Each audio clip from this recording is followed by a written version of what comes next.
3 hours for this aircraft from the nearest airport. And the restriction was put in place per Alaska as an extra step to ensure safety and to allow them to conduct maintenance. As for the structures, I want to start by thanking Bob, who all of the media successfully outed. But Bob apparently was a star with all his students today. I really want to thank the community overall. I can't thank you enough. Every time the NTSB asks for help, every single time the community pulls through. And I just want to say thank you to everyone. I especially want to say thank you to Bob. I'm sure he was a hit at school today, so that's very exciting. We did go out at 7 a.m. this morning to retrieve the door plug. We are still looking for the bottom hinge fitting and a spring. It's a pretty large spring. The fitting is a green circular piece with a hole in it. It's not key to the investigation. This is not something that's key to us determining anything or ruling out anything. We're just fine. But it's always nice to have some of the pieces if you find it. And if anyone does, please call NTSB. Please email us at witness@ntsb.gov or contact local law enforcement. Again, I want to thank local law enforcement and the FBI for helping us also look throughout the early stages of our investigation. I will mention that community members also found today a plastic window frame and a headset and headrest, and turned that into the NTSB. So we really appreciate that. Thank you. Now our structures team examined the right door plug. So the door plug on the left is what expelled the aircraft. They examined the right door plug in its installed position today and found no discrepancies.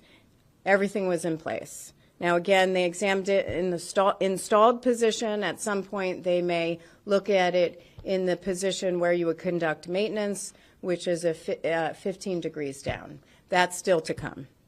Now, tomorrow, we also plan to do a 3D scan of the left opening and match it up to models and drawings to ensure that we're not missing anything. We're also going to send components and the door plug back to our lab in DC for further examination. Now, what we did want to provide to everyone today in real time is what broke. We are going to provide what broke. We cannot tell you at this time how or why. We do not have that information. We will have that information. It's going to take time, and we're going to have to analyze the components and the door plug in our lab to be able to figure out how this happened and why this happened. So I'm going to allow Clint Crookshanks to go through that. Again, Leonie and Clint are the specialists here, and I think it's important that you hear it directly from them so you get the right information.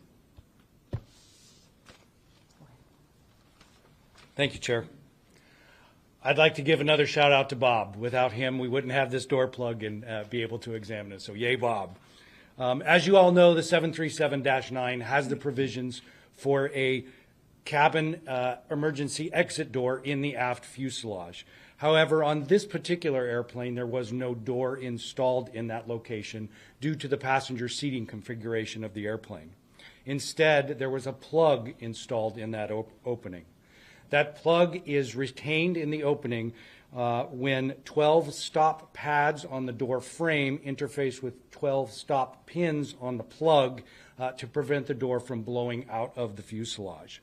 In order to install that plug into the fuselage, you rotate it up so that the door or the plug stop is above the door stop. It translates inboard and then down so the stops then engage. At that point, 4 stop bolts are installed in the mechanism to prevent that plug from translating upward, disengaging those stops.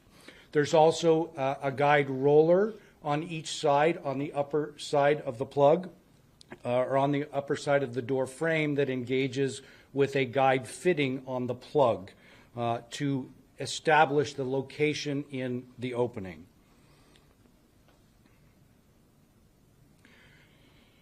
The exam to date has shown that the door, in fact, did translate upward. All 12 stops became disengaged, allowing it to blow out of the fuselage. We found that both guide tracks on the plug were fractured. We have not yet recovered the 4 bolts that restrain it from its vertical movement, and we have not yet determined if they existed there. That will be determined when we take the plug to our lab in Washington, D.C. Thank you. I know you're all going to have lots of questions on that, and Clint and Leone will be able to answer those. And just to reiterate, we will be able to determine whether the bolts were there. We can determine that based on witness marks in our lab with much greater capability. We have microscopes and other what is the word? Scientific equipment. It has been a long day to be able to evaluate help our team evaluate what they're seeing in the door plug. One thing I'll note is that we have offered party status to Spirit Aerospace and to the Machinists Union. Now, this is going to be our last on-scene media briefing. Please contact Media Relations if you would like if you have additional media relations needs.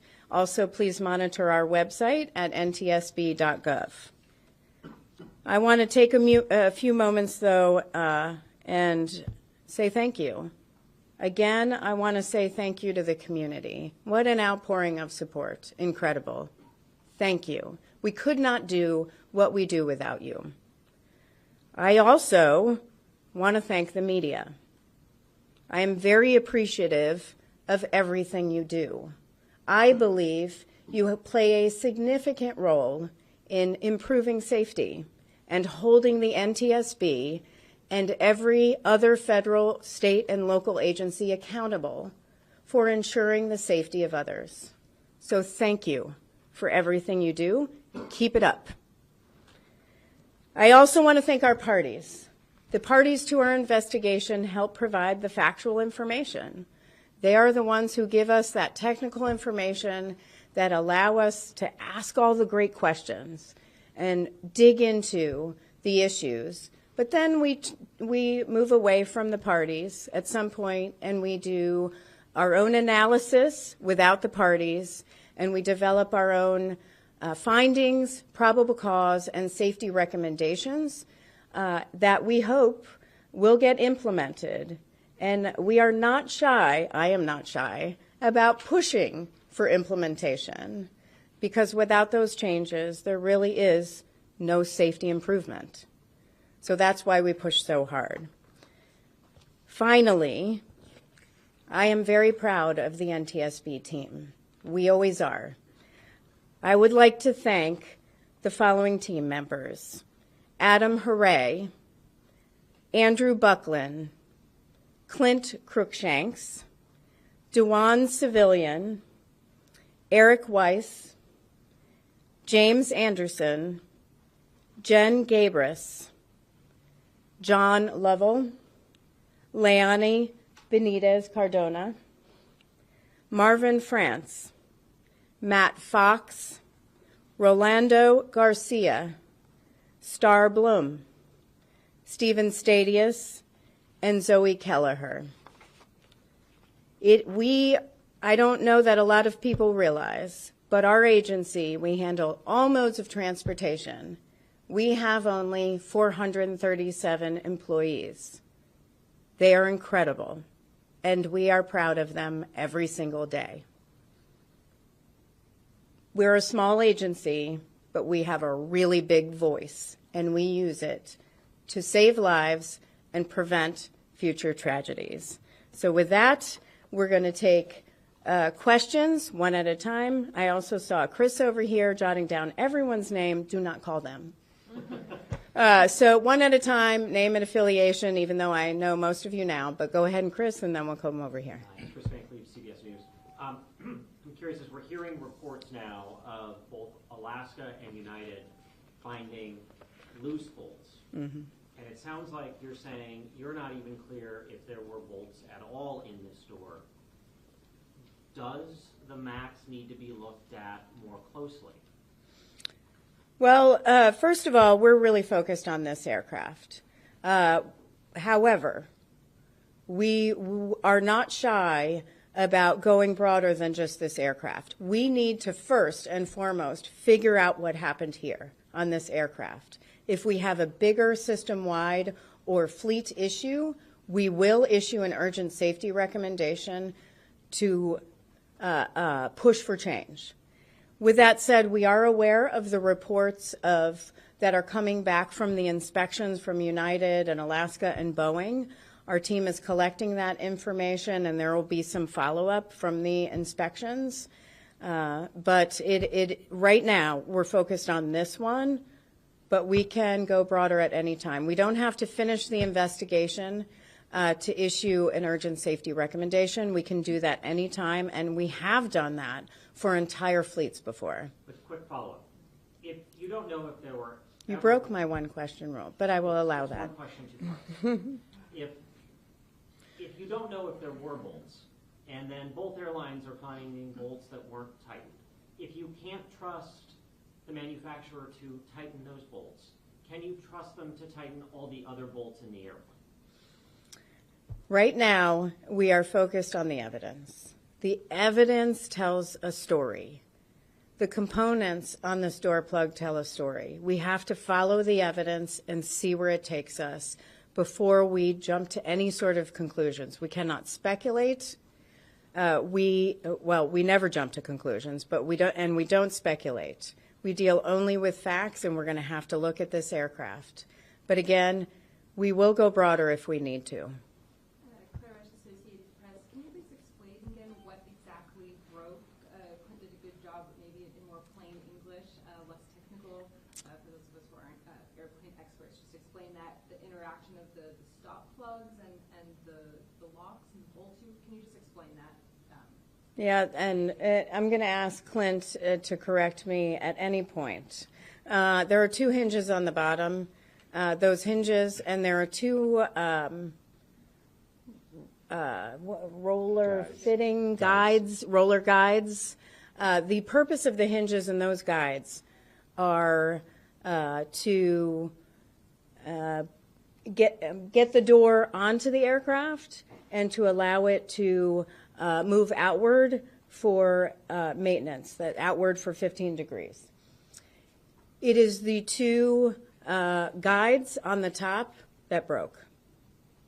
Those have two bolts in them. We don't know if there were bolts there or if they are just missing and departed when the door plug departed. But it's those two at the top.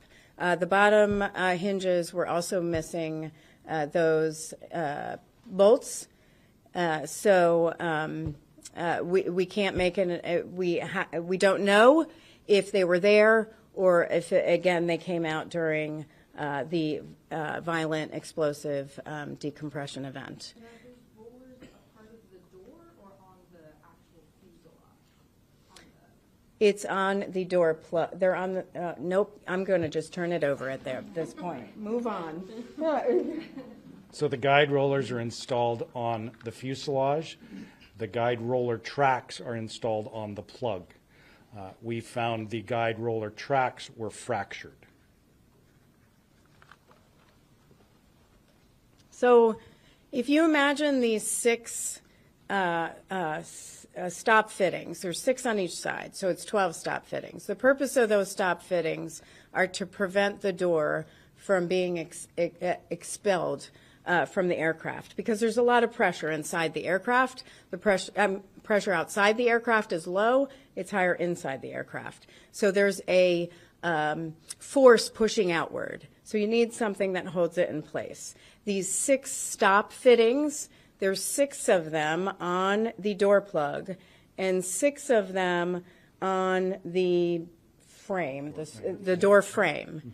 They match each other. So if you imagine high-fiving somebody, they're hitting each other, preventing that door from coming outward.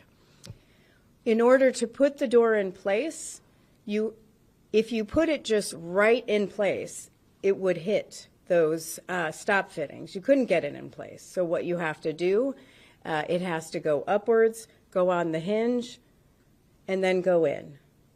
And when you are doing maintenance or inspection, it also comes up and comes out. So that's what we're talking about. Yes, and then here. Can you tell us how many of the planes on United planes had the loose bolts, and whether there are any other issues on those planes other than loose bolts? I don't have we don't have information on how many of the question is on how many of the United planes had loose bolts. We don't have that information. FAA should have that information, as this is part of their airworthiness directive. They would gather the overall amounts. And were there other issues besides loose bolts that you know of? Are there other issues besides the bolts that we know of? We have only heard reports of the bolts, but we're not aware of the extent to what they found. Yeah, here and there. Fedor's argument with the Oregonian, so with the fractured components, would those have been for certain fractured prior to the disconnection, or could the event have caused those fractures? I'm going to allow you to answer that one. Repeat the question, though. The fractures that you found, were they contributing to this incident or a result of the incident? The question is, were the fractures we found contributing to the incident or as a result? Based on our examination so far, the door translated up and disengaged from the stops, which then fractured the fitting. So it was after it disengaged from the stops. So then it doesn't necessarily explain what? Correct. Here and then here. Jennifer Bloom with Reuters. The FAA warned airlines in August against using the engine's de-icing system on Boeing MAX planes, specifically in dry air conditions, for more than 5 minutes. They said that it could cause the composite inlet surrounding the engine to break off and hit a window or door and cause decompression. On Friday, around the 5 p.m. hour when the incident occurred, it wasn't raining, and the passengers we interviewed told us that they were delayed from takeoff by 20 minutes because the plane was being de-iced. What are we to make of this, and was there any damage to the door or the plane itself that would indicate that the de-icing system could have played a role in the decompression? Want to address that? Sure. You have relayed a very elaborate scenario, which there is no evidence to support at all. De-icing is a procedure that is done routinely during the winter periods, and there are no indications that is contributory in any way to this event. Yes. You talked about, Captain Cook, KGW News, you talked about interviewing the flight attendants. Could you elaborate on if and when you interviewed the pilots and what that produced? The question was on what came of the interviews of the pilots. So for the captain and the first officer, they described very loud environment, chaotic. At the time, they heard a bang, and then some pressure changes in their ears. They mentioned that the door had flown open at the same time. A flight attendant had attempted to close it a few times, eventually succeeded in that. The one of their checklists, their laminated checklist, flew out the door when the door also opened. They described it as very loud, windy at the time, and they had trouble communicating. They had trouble hearing each other. They had trouble hearing air traffic control, and they had trouble communicating throughout the event. I will say, once again, excellent job by the entire flight crew, those in the cockpit and those in the cabin, and also air traffic control. Here and here. Just have a follow-up on my previous question. So just to confirm I'm understanding correctly, those 12 lock points you described, Stop fittings. those were not locked in, and because of that, the door plug shifted upward? No. So the stop fittings, so the question is on the stop fittings and their role. So the stop fittings, there's no locking mechanism on them. Again, it's like saying a high five to somebody. They're pressing against each other, or really it's pressing from inside the cabin outward. But it's essentially holding the door in place. The upward motion is one that is needed in order to get the door in place on installation and to move the door outward when 15 degrees during inspection and maintenance. Did you want to add anything to that? Are you good? Yeah, I think so. So if Okay. the door is bolted in, it should not move up. It should not move up. If the door is bolted in, bolted in, though, is an interesting term.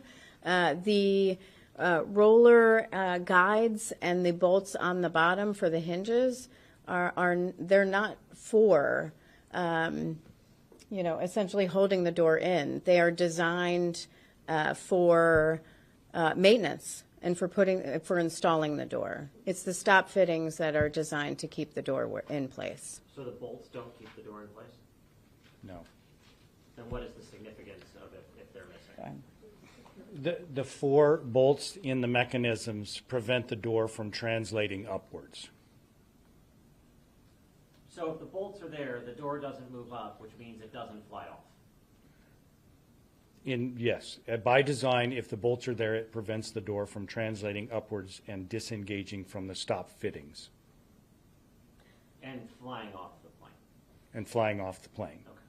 However, the bolts can break or any number of things which we have to look at. So when you put the door in, when you install the door, or you're doing maintenance or an inspection, you need movement. But when you're not doing that, you need those bolts so there's no movement upwards. If you didn't allow the door to move upward, you could never get the door out. So the bolts hold the door in its upright and locked position, so to speak. Yes. Such that it doesn't move in a way that could have it exit the aircraft unexpectedly in flight. Are you okay with that? Yes. Okay. So like you were saying earlier that the stop fittings aren't what prevent it necessarily, like it's like a high five you described. Yes. So the bolts prevent it from like on-high five. No. So the I think I get it. so here, we're gonna high five right here. Here's a stop fitting. There's 12 of these, right? Okay, great. This is our moment, John. If you want to open this door, you can't if this is pushing.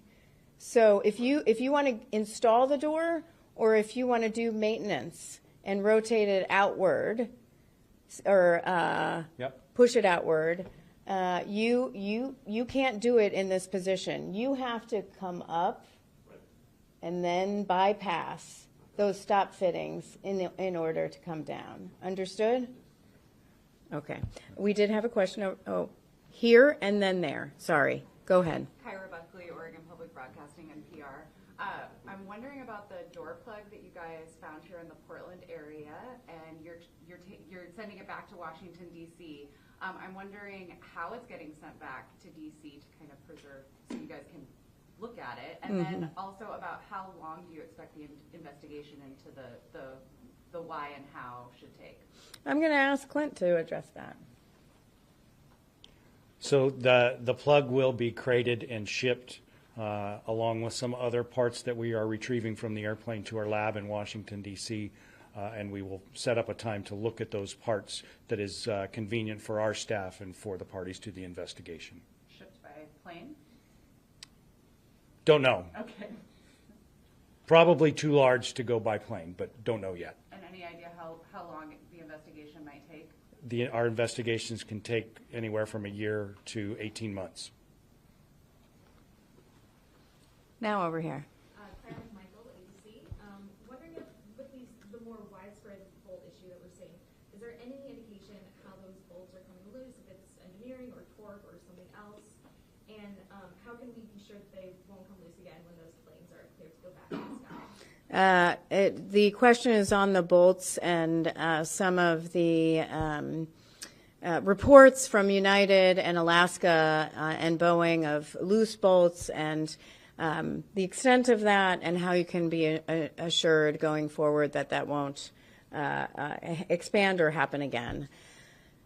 That is something it's a great question for the Federal Aviation Administration. They are really spearheading efforts to inspect these planes and working with Boeing and the operators on how the inspections will be performed and learning what repairs will be made. So that's something that I would direct folks to the FAA for. Last question? So just to be sure. One quick follow-up on this, actually, on the inspect and clear process. The NTSB, do you feel comfortable at this point that you know enough about this accident that you feel comfortable the MAX 9 fleet can fly again? I know that you're just looking at this plane right now, but based on what you know now. Yeah, for the MAX 9 fleet, that's a decision for the regulator, for the Federal Aviation Administration. The NTSB does not ground fleets. That's something that the regulator is responsible for. What we do is we determine our entire mission is not just what happened, but why it happened to prevent it from reoccurring. And we, through our process, our investigative process, we're constantly communicating with FAA, with Boeing, and other parties to ensure everyone is aware of what we're doing. We're often all doing it together because we collect the factual information together, and that enables FAA and others to make long-term safety change. Thank you.